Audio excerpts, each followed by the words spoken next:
예수께서 성전에서 나와서 가실 때 제자들이 성전 건물들을 가리켜 보이려고 나오니 대답하여 이르시되 너희가 이 모든 것을 보지 못하느냐. 내가 진실로 너희에게 이르노니 돌 하나도 돌 위에 남지 않고 다 무너뜨려지리라. 예수께서 감람산 위에 앉으셨을 때에 제자들이 조용히 와서 이르되 우리에게 이르소서 어느 때에 이런 일이 있겠사오며 또 주의 임하심과 세상 끝에는 무슨 징조가 있사오리이까. 예수께서 대답하여 이르시되 너희가 사람의 미혹을 받지 않도록 주의하라. 많은 사람이 내 이름으로 와서 이르되 나는 그리스도라 하여 많은 사람을 미혹하리라. 난리와 난리 소문을 듣겠으나 너희는 삼가 두려워하지 말라. 이런 일이 있어야 하되 아직 끝은 아니니라. 민족이 민족을 나라가 나라를 대적하여 일어나겠고 곳곳에 기근과 지진이 있으리니 이 모든 것은 재난의 시작이니라. 그때에 사람들이 너희를 환난에 넘겨주겠으며 너희를 죽이리니 너희가 내 이름 때문에 모든 민족에게 미움을 받으리라. 그때에 많은 사람이 실족하게 되어 서로 잡아주고 서로 미워하겠으며 거짓 선지자가 많이 일어나 많은 사람을 미혹하겠으며 불법이 성함으로 많은 사람의 사랑이 식어지리라. 그러나 끝까지 견디는 자는 구원을 얻으리라. 이 천국 복음이 모든 민족에게 증언되기 위하여 온 세상에 전파되리니 그제야 끝이 오리라. 아멘. 하나님의 말씀입니다. 하나님께 감사합니다.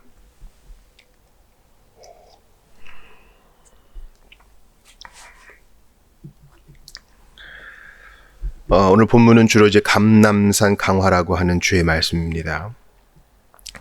주께서 이 재난에 대해서 마지막 날에 있을 일에 대해 말씀하시죠.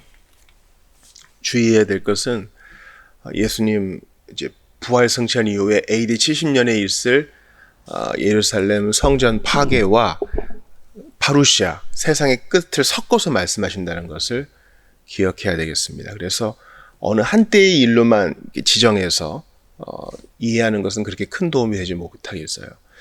AD 70년의 성전 파괴와 마지막 날의 성격이 유사할 것인데 우리가 주의해야 될 것은 이것은 무엇이고 저것은 또 무엇이냐 이렇게 세세하게 지엽적인 것에 흔들려서 전체 그림을 잃어버리는 것이 아니라 오늘 13절에 그 적용점이 나와 있죠.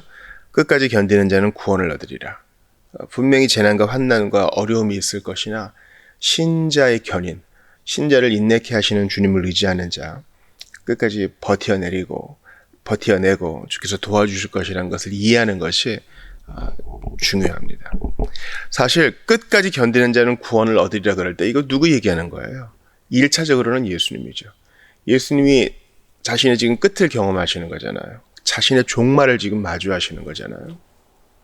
예수님 끝까지 견디셨어요. 우리가 예수님께 견딘다는 표현을 쓰는 것을 생경하게 여기시는 분들이 있을 거예요.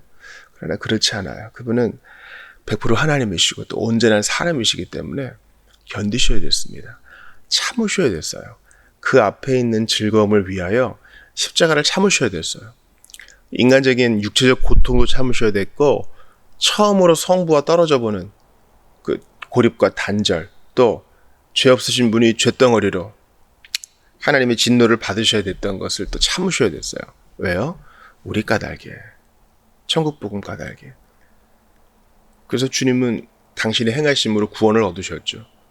그래서 성부께서 모든 이름 위에 뛰어난 이름을 그에게 주신 거 아닙니까? 그러므로 이것이 우리에게도 적용됩니다. 그리스도가 가신 길은 어떤 면에서는 우리가 갈 길이기도 한 것이에요. 물론 우리가 무슨 대리적 속죄를 하는 것은 아니죠. 그러나 예수께서 나를 따라오너라 하실 때에는 바로 이것도 염두에 놓으신 것입니다. 그래서 사실은 이 세상에서 일어나는 일들, 또 성경의 역사들이 세상의 종말을 언뜻 보여주는 게 있어요. 소돔과 고모라의 멸망 같은 것을 보십시오.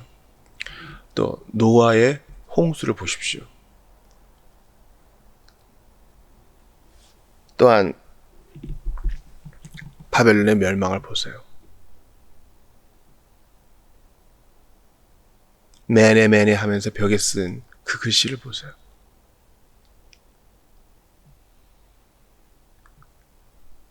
또한 그 전에 그렇게 견고하다고 여겼던 다윗성 예루살렘이 멸망하는 것을 또 보세요. 바벨론의 총과 검 앞에서요. 그리고 이 두 번째 성전도 무너진 것을 보십시오. 그 우리가 나라가 무너지고 견고했던 도시가 무너지고 이런 것을 보면서 우리가 교훈을 받아야 돼요. 9.11 사태 보셔서 아실 겁니다. 어떻게 부의 상징으로 여겨졌던 그 두 개의 건물과 국방부가 그렇게 피격을 당했는가. 우리가 세상의 끝을 알려주는 사건들을 보면서 우리가 조심하면서 준비하고 있어야 됩니다. 먼저 1, 2절은 주일에 우리가 봤던 것이죠. 제자들이 예수님과 함께 성전에서 나와가지고 걸을 때 그 성전의 위용을 보라고 손으로 가리킵니다. 그때 예수님이 돌 하나도 돌 위에 남지 않고 다 무너뜨려질 것이다. 이것은 AD 70년 예루살렘 성의 파괴뿐만 아니라 마지막 날의 일 포함된다는 거죠. 이미 AD 70년 2년 전에 네로가 자살을 해요. 그 시기에 이제 정권이 교체되는 사이에 예루살렘 성이 멸망되는 것입니다. 그러니까 정치적 혼동도 있었고요. 종교적 혼동도 있죠. 11절에 보니까 거짓 선지자가 많이 일어나 많은 사람을 미혹하겠다. 정치적 혼란, 또 종교적 혼란, 그 가운데 마지막이 있다는 것입니다. 신자에 대한 핍박이 있다는 것입니다. 예수님은 준비하라, 끝까지 견디라, 중심을 잡으라 말씀하십니다. 5절도 보니까 많은 사람이 내 이름으로 와서 이르되 나는 그리스도라 하여 많은 사람을 미혹하겠다. 그러니까 정치적 힘, 종교적 힘을 가지고 마귀는 사람들을 획책하는 것이죠. 우리가 정신을 똑바로 차려야 되겠어요. 기억하세요. 이 난리와 난리 소문이 무엇이고 거짓 선지자가 누구인지를 분별하고 그것을 리스트를 작성하고 거기에 매몰되는 것이 주의 뜻이 아니에요. 예수님 승천하신 이후에 몇몇이 이런 일들이 있었어요. 거짓 선지자들이 얼마나 많았습니까? 수많은 이단들이 있었죠. 또 민족이 민족을, 나라가 나라를 대적하는 일들이 또 얼마나 많았습니까? 우리가 그런 작은 종말을 통해서 주님은 교훈을 받기를 원하세요. 너는 준비되어 있느냐? 우리는 사실 이런 일이 없으면요, 우리 개인적인 일에 매몰되기 쉬워요. 나는 밭갈러 가야겠다. 나는 장가 가야겠다. 이런 거요. 주님은 이런 일들을 통해 우리를 깨우시고 눈을 뜨게 하세요. 눈에 보이는 이 건물에 현혹되지 마라. 다 무너진다. 예수님의 음성을 마음에 새기세요.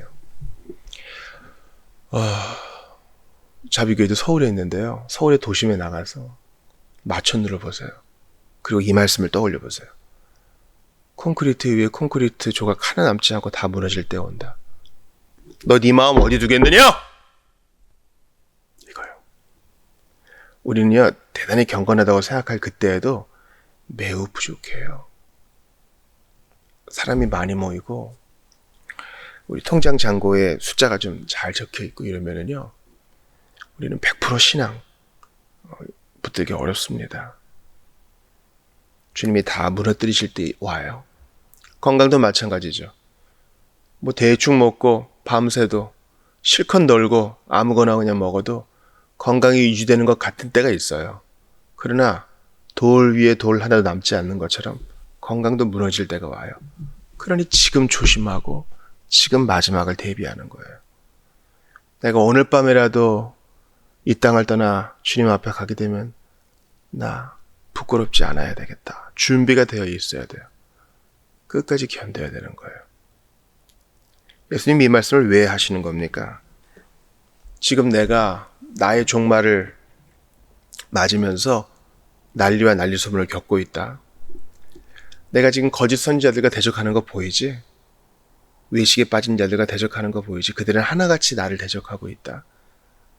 그러나 나는 끝까지 견디어 죄인들을 향한 구원을 이룰 것이다. 이제 너희도 그리하라 하는 것입니다. 어떤 분들은요, 난리와 난리 소문, 민족과 나라가 대적하는 것이 이거다. 러시아와 중국의 전쟁이다. 지금 팔레스타인에서 일어나는 국가적인 분쟁이다. 콕 집어서 이것이 그 해석이다라고 얘기하시는 분들이 있어요. 그러나 우리는 그런 것에 상당히 조심해야 되는 게 이게 원의가 아니죠. 주께서 우리에게 요구하시는 바가 분명히 있는데 그것을 자꾸 지엽적으로 가지를 쳐서 중심을 흐리시면 안 돼요. 그러므로 우리가 예수님의 이 말씀이 그분의 생애 가운데 언제 주어졌느냐를 기억해야 됩니다. 예수님이 죽음을 앞두고 계셔요. 바로 지금 이 말씀을 하시는 거예요. 세상의 마지막에 대해서 앞으로 며칠간 계속 볼 것인데 24장이 언제 주신 말씀이냐? 또 열처녀 비유는 우리에게 뭘 가르치느냐? 그분이 십자가에 달리시기 전 그분의 공생의 마지막이 주어졌다는 겁니다. 이해가 되죠? 아, 그렇구나. 그러므로 주의 말씀을 붙들고 여태까지 주님이 3년 동안 하셨던 그 일의 본질을 깨닫고 하나님 복음을 전하면서 사랑 가운데 거하면서 외식을 멀리해야 되겠구나. 마지막 날이라 그래서 흐려져서는 안 되겠구나. 이걸 깨달아야 됩니다.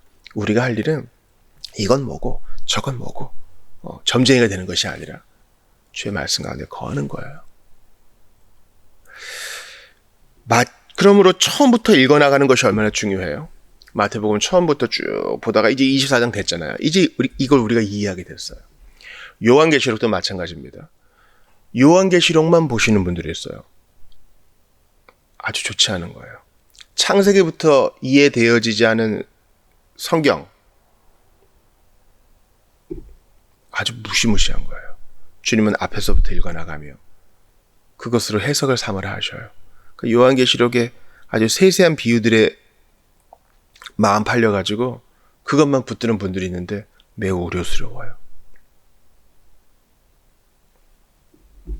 우리는 전체적인 안목을 키운 후에 지엽적인 것을 봐야 됩니다. 종교의 부패, 정치의 부패, 사랑이 식어집니다. 원래 주님께서 종교, 신앙과 정치는 우리의 행복을 위해 주신 거 아니에요. 이 선한 것이 부패예요. 오늘날 우리는 그 그림자를 보고 있어요. 연일 정치권 난리가 아니지 않습니까? 야, 어떻게 이렇게 썩었어? 하나님께서 국가를 주신 목적은 안정과 또 안전, 또 평화의 유지를 통해서 우리의 신앙이 증진되기를 바라셨는데 이 좋은 게 지금 타락하니까 얼마나 구린내가 납니까? 종교도 마찬가지죠. 하나님께로 인도에 가야 되는 것인데 이게 타락하니까 얼마나 썩은 내가 진동해요. 지금도 이런 것들을 보고 있는데 종말에는 어떻겠어요? 우리가 정신을 똑바로 차리고 지금부터 훈련해야 돼요. 그래도 중심을 딱 잡는 거예요. 이런 걸 생각해 보세요. 정치에서 각종 비리가 나타나요. 사실 옛날부터 있었던 일들이 더 많이 드러난 것일 뿐이죠. 우리의 심성은 어떻게 된 거냐? 맨날 뉴스만 보고 맨날 또 뭐 터질 거 없나 이렇게 보고 그러나 중심이 흔들려서는 안 된다는 거예요. 그럴 때 더욱 기도하고 더욱 말씀 전파에 힘쓰고 땅끝까지 어떻게 주의 복음이 전파돼야 되겠는가 애쓰고 신자의 도리를 잘 지켜나가고 더욱더 성경 묵상에 힘쓰고 그래야 된다는 겁니다. 끝까지 인내할 수 있게 해달라고 기도하고 여기 뭐 없나 보자 우르르 가고 저기 뭐 없나 보자 우르르 가고 우리의 신경과 집중이 분산되어서는 안 되겠어요. 주일에 제가 참 기쁜 소식을 들었습니다. 예배 다 마치고 이제 성도들과 교제하고 헤어지는데 오랫동안 병으로 고생하시고 중독의 문제로 힘들어하셨던 분이 저한테 그래요. 우리 후원 기간을 보더니 자기도 이거 좀 할 수 없겠느냐. 아주 좋은 마음이죠. 제가 안내해드리겠다 했어요. 그분 지금 일을 쉬고 계시는데도 하고 싶은 거예요. 왜냐? 주의 사랑이 먼저 자기 마음을 만졌기 때문에 신자의 도리를 하고 싶은 거예요. 맞아요. 거짓 선지자가 뭐다. 전쟁이 뭐다. 여기에 매몰되어 가지고 시간 낭비하지 마세요. 여러분 하시던 일을 계속 하세요. 세상의 끝을 염두에 두세요. 주님과 조우할 그날을 준비하세요. 시간 낭비하지 마시고 마음 나누지도 마세요. 우리의 충성과 충정은 예수님께 드리면 됩니다. 오늘 본문의 말씀은 긴장감을 줍니다. 14절 보세요. 끝이 곧 올 것 같은데 이 천국 복음이 모든 민족에게 증언되기 위하여 온 세상에 전파되리니 그제야 끝이 오리라. 이 날은 마치 결정되어진 것 같아요. 우리는 이 날을 알고 싶죠. 쟤들도 물어보잖아요. 3절에 보니까 어느 때에 이런 일이 있겠습니까? 우리랑 똑같아요. 우리도 이거 궁금하잖아요. 언제를 물어보고 또 무슨 징조가 있겠습니까? 이런 거 궁금해요. 예수님은요, 그거 신경 쓰지 마. 여기서 배우세요, 여러분. 우리 헛된 호기심을 죽이세요. 여러분, 유튜브 알고리즘이 여러분이 어떤 사람인지 드러내요. 우리가 뭘 보면 유튜브에서는 SNS도 마찬가지죠. 빅데이터를 수집해서 너 이런 거 보는구나. 이건 어때? 하고 척척척 끼워줘요. 거기에 조종당하지 마세요. 우리가 할 일은 천국 복음 마음에 새기고 이거 나눠주는 거예요. 우리가 적은 금액이라도 후원하면 우리가 직간접적으로 선교에 동참하는 것이에요. 우리가 이를 위해 기도하면 선교의 최전선에 서는 것이에요. 근데 이 마음을 나누면 기도도 못해요. 물질도 못 나눈다고요. 기억하세요. 하는 일 끝까지 하세요. 작은 일에 충성하세요. 주님은 끝까지 견디라 그러세요. 여기서 견딘다는 말은 핍박을 견딘다는 것도 마찬가지지만 적용될 수 있지만 마음 흩어지지 않고 신자의 도리를 끝까지 지켜나가는 거예요. 그것도 견디는 거예요. 그리고 거룩한 상상력을 동원하여 기도하는 거예요. 주여, 이런 일이 있어도 끝까지 충성하기 원합니다. 저를 도와주십시오.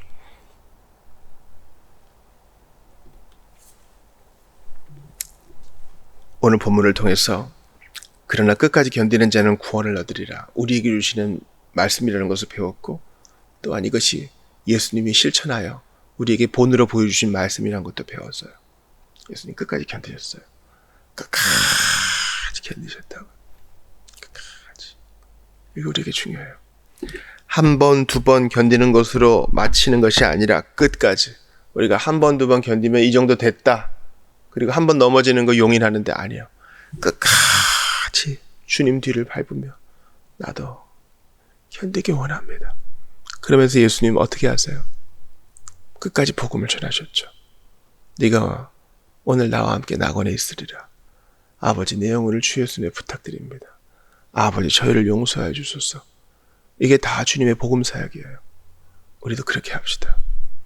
이 세상에서 마지막 호흡을 내뱉고 마지막 숨을 내쉬고 이 땅을 떠나는 날까지 기도합시다. 주여, 영혼들을 구원하여 주소서. 어떤 사람을 만나게 하시든지 예수 사랑을 전합시다. 선생님, 예수님 믿으십니까? 저는 곧 이 세상을 떠나지만 주님 품에 안깁니다. 우리 같이 거기서 만났으면 좋겠습니다. 꼭 예수 믿으시고 죄를 회개하고 믿음으로 구원 받으시기 바랍니다. 복음 전하시는 여러분들 되시기 바랍니다. 아버지, 저는 이제 가지만 예수님의 뒤를 따라 이제 기도합니다. 남겨진 자들 구원하여 주시옵소서. 주여, 내 영혼을 주의 손에 맡깁니다. 이것이 우리를 보는 사람들에게 아름다운 향기로 도전으로 주어질 거예요. 천국 복음을 땅끝까지 전하는 거, 천국 복음을 온 민족에게 전파하는 것은 거창한 일만 얘기하는 거 아니에요. 오늘도 인도네시아의 선교사님을 위해서, 필리핀에서 오지를 다니는 분들을 위해서, 좋은 책을 출판하기 위해서, 잘 팔리지 않는 교리적 책들과 설교집들을 펴내는 자들을 위해서 기도하고, 캠퍼스에서 자기 살 길에 바빠서 정신없는 젊은이들에게 성경을 가르치는 이들을 위해서 기도하는 것, 이게 바로 14절의 실천인 것입니다. 이런저런 소식에 휩쓸려 다니지 말고 네 편 내 편 가르치도 말고 예수님의 본을 우리에게 적용하시는 여러분 되시기를 주의 이름으로 축원합니다. 주께서 힘주실 것을 믿습니다.